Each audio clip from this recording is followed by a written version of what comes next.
J-E-L-L-O. The Jell-O program, coming to you from the Marine Corps Base in San Diego, brought to you by Jell-O and Jell-O Puddings, starring Jack Benny, with Mary Livingston, Phil Harris, Dennis Day, Rochester, and yours truly, Don Wilson. The orchestra opens the program with Call Out the Marines.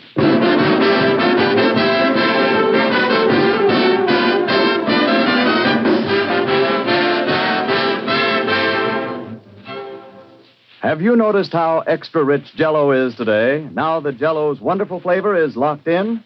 Well, there's never been anything like it, just never been anything more delicious.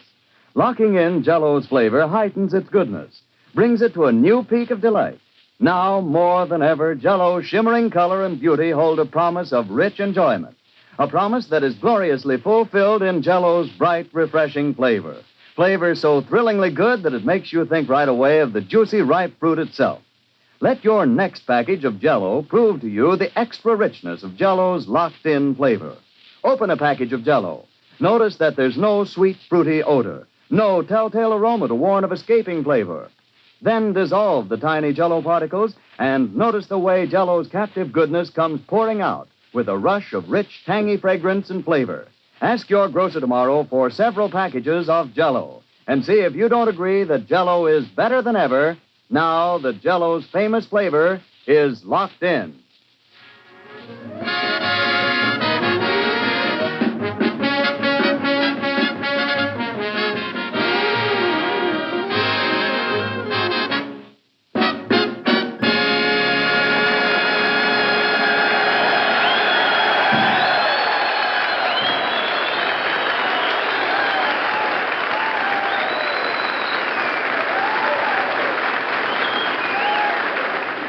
Was Call Out the Marines, played by the orchestra. Now, ladies and gentlemen, as I announced before, our program this evening comes to you from the United States Marine Corps Base in San Diego. Yes, sir. The Marines who sail the seven seas on our battleships and cruisers, who pitch their tents in the blazing heat of tropical jungles or face the wintry winds of the far north. You said it. So, without further ado, we bring you a man who thinks Marine is something to drop in your eyes, Jack Benny.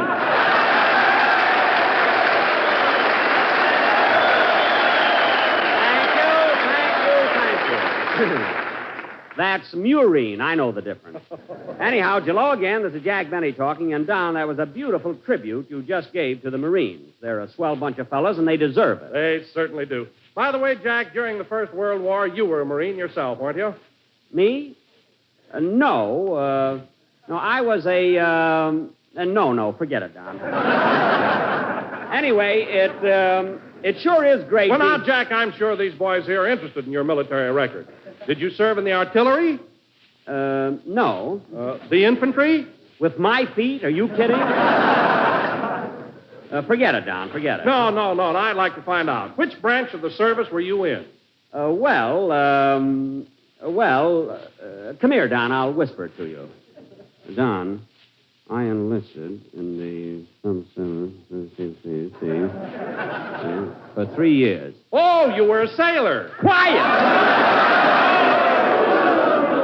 Don, for heaven's sake, I want to be friends with these boys.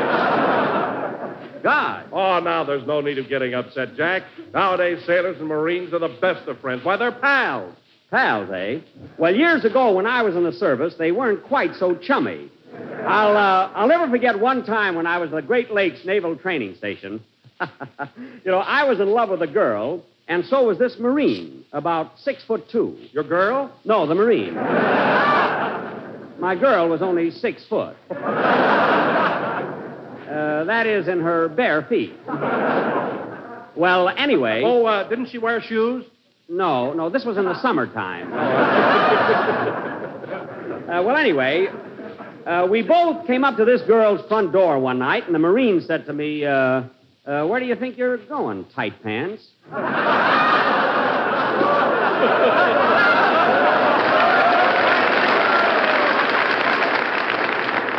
So I said, I'm going to see Eva. That was the girl's name, Eva Slatko. So this Marine said to me, oh, you are, eh? And I said, yeah. You want to make something out of it? And what happened? What was that? What happened? Oh, the next morning I had 3 teeth put back in, and I haven't seen the guy since. I'm sorry, Don. I missed my place there for a minute. But as you say, Don, there's no reason why sailors and leathernecks shouldn't get along together. They're all fighting for the same cause. And after all... Oh, hello, Mary. Hello, Jack. Hiya, boys.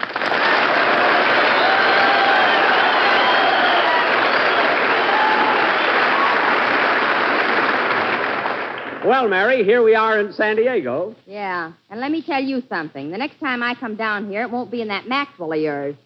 What a trip. What's the matter with you? I'm so black and blue, you think I went dancing at the Paris Inn last night.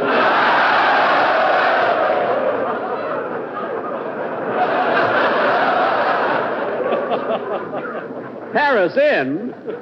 Oh, a dining and dancing spot, eh? Dining, dancing, and wrestling. Well, I must go over there later. So you had a pretty tough ride in the Maxwell, huh, Mary? Don, it would have been a very pleasant trip if we hadn't had that blowout at San Clemente. The blowout was at Laguna Beach. We came down in San Clemente.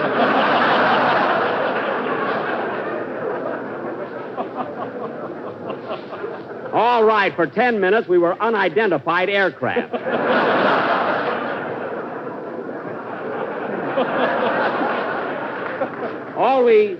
All we had was a blowout. And that silly experiment of yours. That's what held us up.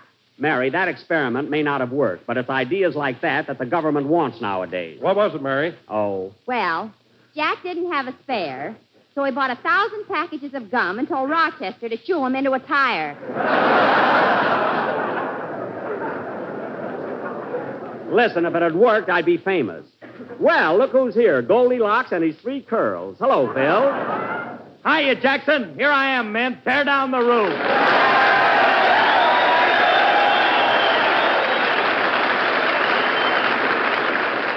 Thank you. Now I'm happy. Then stop bowing. Well, I'm thrilled, Jackson. It's sure great to be down here entertaining all these leatherheads.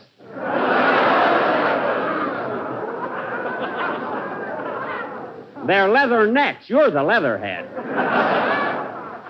However, I must say, I can't understand how I made that mistake before. However, I must say you got here on time for a change. Did you just blow into town, Phil? No, we got in last night, and then Frankie, my guitar player, and me went down to Tijuana. Tijuana, eh? You know, on a goodwill tour. I'll bet. May I inquire what you boys were drinking? A little Mexican buttermilk. Tequila, they call it.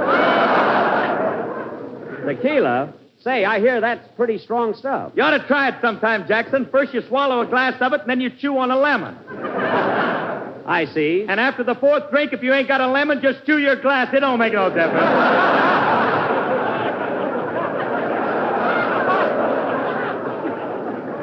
Well, that stuff must pack a wallop. Yeah, and on our way home, we were hit by lightning, and we bent it.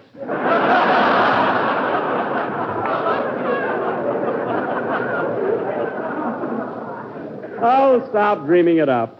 Well, Phil, now that we've heard about your adventures in Tijuana, how about playing a band number for the boys? Okay, Jackson. And play something nice, will you? Hold it a minute. Come in.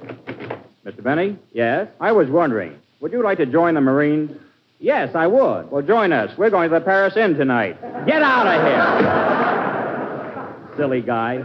Gee, I wish I could join the Marines, though. They're a red-blooded organization. They wouldn't give you any whether you joined or not.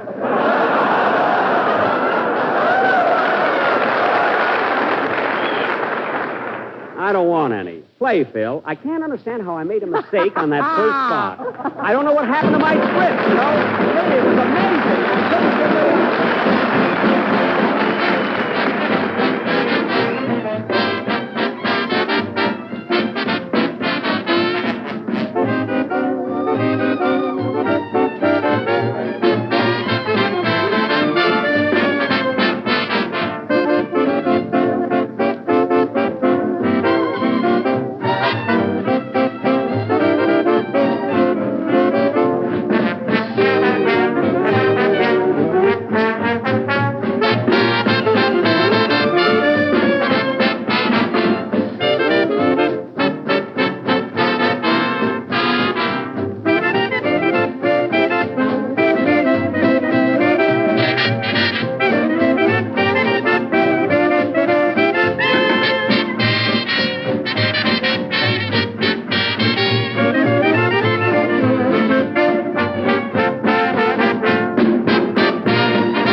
understand how I made that mistake. Oh, well. That was, he's 1A in the Army and A1 in my heart, played by Phil Harris and his internationally famous orchestra. Internationally famous meaning they're as well known in Tijuana as they are in San Diego.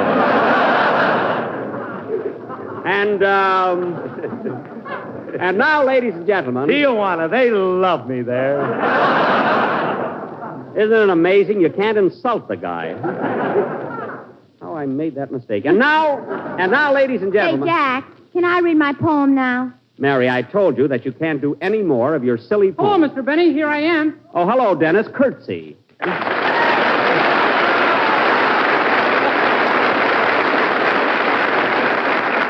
Well, our little gang is all assembled. Hey, is Joan Bennett here yet? Quiet. That's our surprise. What a kid. Well, Dennis, are you enjoying yourself here in San Diego? I sure am. I went to Balboa Park this morning, and what a zoo they got there. What a zoo! You had fun, eh? Yeah, and you know what, Mr. Benny? What? I saw a baboon there that looked exactly like Fred Allen.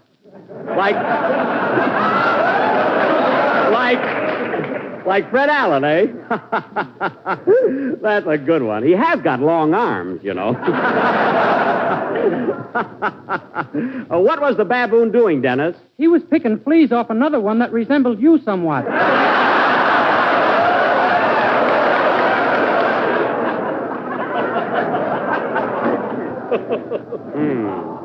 What do you mean? Here's a peanut, Jack. Catch. Thanks. Now cut that out. Say, I must go over and take a look at that baboon that looks like me. I've never seen one with big blue eyes. Must be quite a novelty. What else you see there, Dennis? Well, I saw lions and tigers and elephants, and then I saw a great big dinosaur. Dennis, that's impossible. You couldn't have seen a dinosaur. Of course not. She's in New York with Eddie Cantor. That's Dinosaur!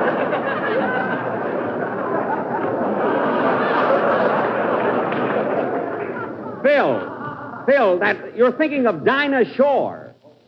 Can I read my poem now? Not now, Mary. I'm leading up to something. All right, Don. Dinah Shore. Oh, Jack, this one is utterly fantastic. Don, I won't go through this every week. Dinah Shore. But, Jack, people are beginning to talk. Everybody says, there goes that goofy Wilson. I don't want to hear another word about it. Now go ahead. Dinah Shore. Oh, all right. Ladies and gentlemen, the next time you have dinner, be sure to serve Jell-O for dessert. Because whether you dine at sea or dine ashore... Wonderful. You will find that Jell-O with its new locked-in flavor is America's favorite gelatin dessert. I'm sorry, Dinah. Well, personally, Don, I thought it was very, very clever. Too very, Jeff. It's worth it. And now, ladies and gentlemen, Dennis Day, our tenor, will sing... Wait a minute. I'm going to read my poem to these boys. Oh, my goodness. Well, they can take it. That's one thing. What's the title of your poem, Mary? Tell it to the Marines, but don't get tough about it. Say, you got something there. Proceed. I salute all you Marines, old and young and in between. And I really think you're tops. You're just the guys to stop the jops. Jops? Mary. Jops? You mean Japs? Japs, jops. Knocks the sukiyaki out of them.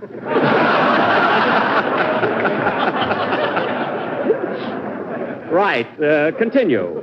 You fellas fight on land or sea, in the air, up a tree. They can fight anywhere. And when you boys get liberty, you slug it out over girls like me.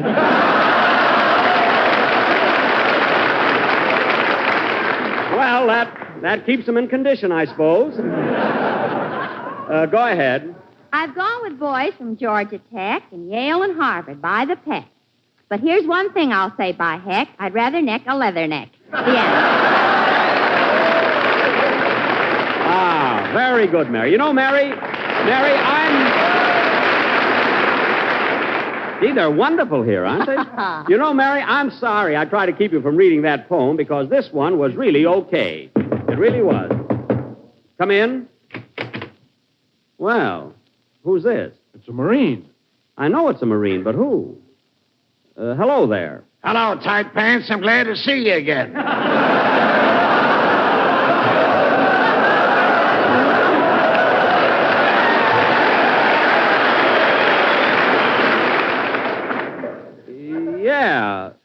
Yeah, glad to see you again. Well, who is it, Jack? I don't know. Yes, sir. Yes, sir. Glad to see you. What do you have in the old gang? Oh, you know, same old gang, like you said. You know how it is. Well, who is he? I'm trying to find out. What are you doing here? I'm still in the service. By the way, I see you got those 3 teeth put back in. Three teeth? Oh, hey, wait a minute. You're... Remember Eva Slutko? Yeah, that's it. You're Bullface Hurley. Say, do you ever see Eva anymore? How can I help it? We married and got 4 kids. 4 kids. Well, what do you know? Well, sit down. We'll talk things over. Go ahead with your song, Dennis. Okay. Say, Bullface, remember the time I caught you and Eva dancing at the Y and I socked you right in the jaw? You hit Eva.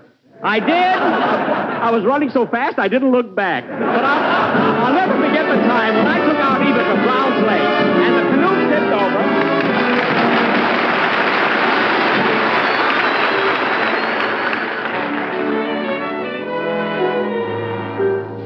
There's no mountain top so high that somehow love can't climb.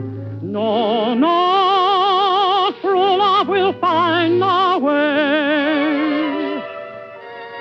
There's no river quite so wide that love can't cross in time. Please believe me when I say you are always in my heart, even though you're far away. I can hear the music of the song of love I sang with you. You are always in my heart, and when skies above are gray, I remember that you care, and then and there the sun breaks through. Just before I go to sleep, there's a rendezvous I keep, and the dream I always meet helps me forget we're far apart. I don't know exactly when, dear, but I'm sure we'll meet again, dear. And my darling, till we do, you are always in my heart. Just before I go to sleep, there's a rendezvous I keep, and the dream I always meet helps me forget we're far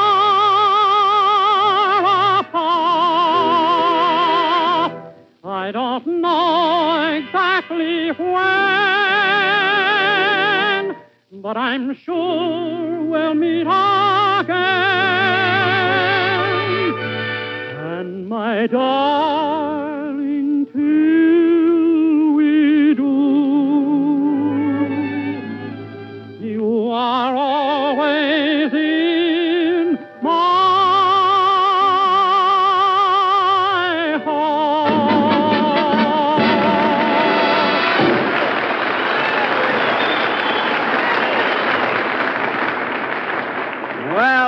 Well, that sure is good news, Bullface. So you named one of your boys after me, eh? Yeah, he was kind of a puny kid.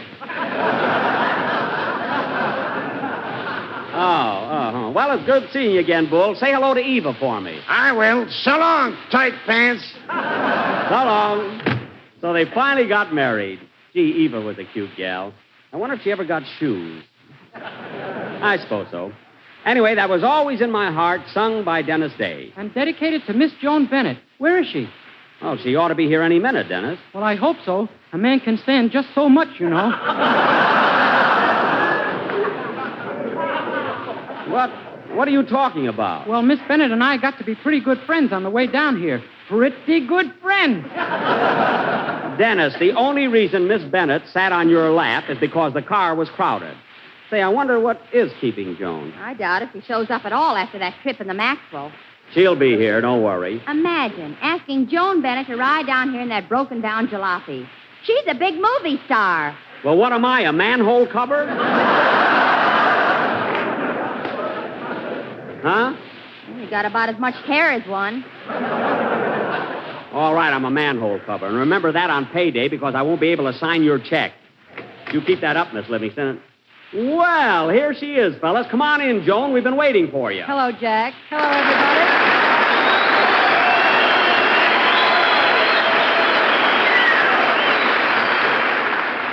There, you see, Mary, she's here and she looks wonderful. Well, Joan, I was a little worried about you. How do you feel after your ride down here in my Maxwell? How do I feel? Now I know what a mold of milk goes through. Well, you see, you're a little light, Joan. I'll tell you what. On the way back, I'll let Dennis sit on your lap. Put Don Wilson there. That'll do the trick. Okay, anything you want, Joan. Oh, boy, ain't she a dish. Dennis. Dennis, behave yourself. Leave him alone, Jack. You were young once yourself. And I still am, Joni. I still am. He takes a little vitamin B and he wants to skip rope. Oh, sure. Say, Joan, you remember Phil Harris, don't you? Why, certainly. Hello, Phil. Hello, Joan. Ever hear Alice say she's my wife?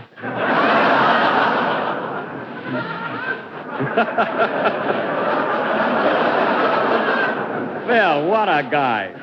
Well, Joan, this is certainly like old times, isn't it? You and I working together again. Yes, Jack, it's been over 3 years now. Remember that picture we made called Artists and Models Abroad? Do I? I'll never forget it. And, Joan, I've got a confession to make. Now, you didn't know it at the time, but you were the first leading lady I ever kissed. What do you mean I didn't know it?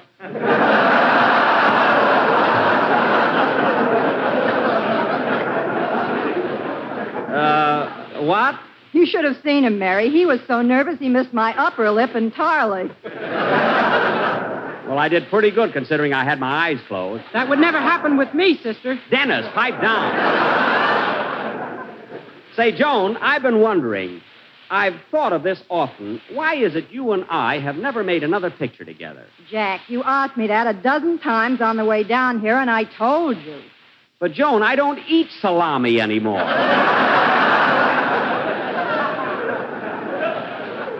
Honest, I don't. Well, I'm glad of that. And I'll say one thing for you, Jack. Your acting has improved. Well, I hit both lips now, if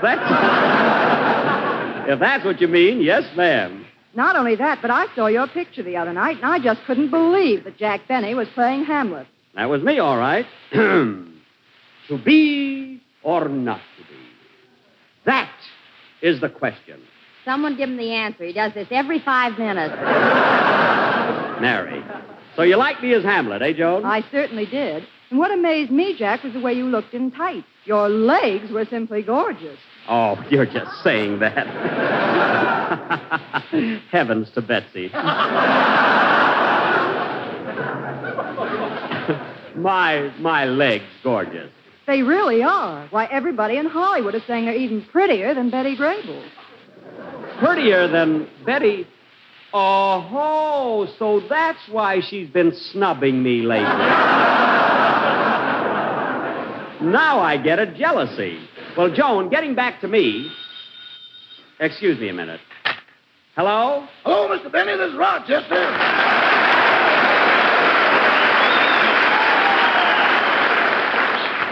Oh, hello, Rochester. Pardon me, Joan. I'll be with you in a minute. Hello, Rochester. What do you want? I got the Maxwell all gassed up and everything. What time tomorrow morning are we going to take off?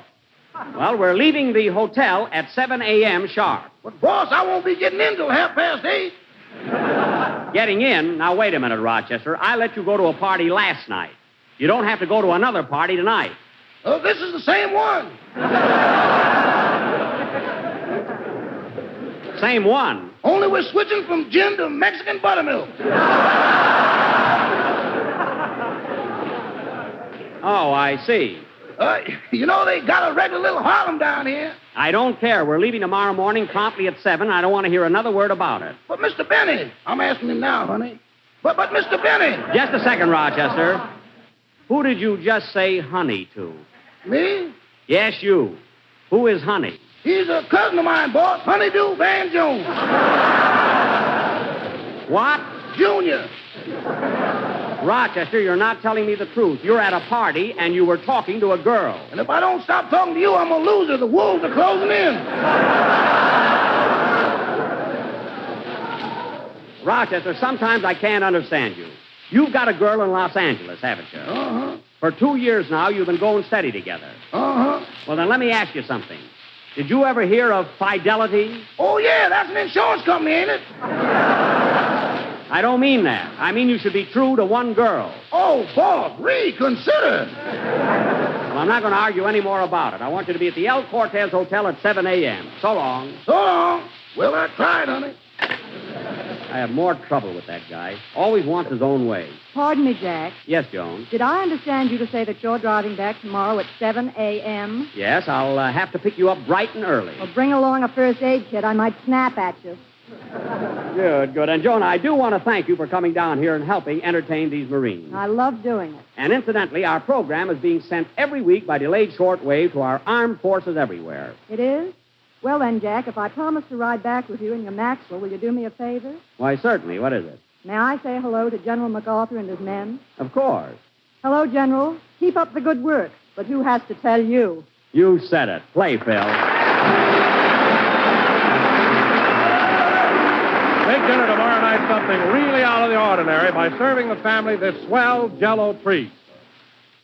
It's Cardinal Pear Mold, rich, juicy pears embedded in a shimmering mold of bright red raspberry Jell-O.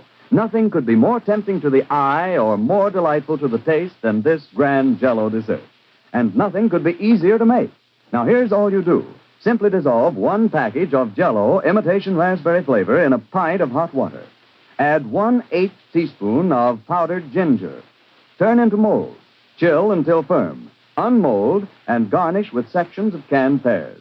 You'll say that it's one of the most delicious, mouth-watering desserts that ever came your way. A dessert that you'll love from the first spoonful to the last. So tomorrow, when you make up this tempting combination of juicy canned pears and beautiful red raspberry Jell-O, remember, Jell-O today is extra rich thanks to the Jell-O's new locked-in flavor. Thanks again, Joan Bennett, and good night, folks.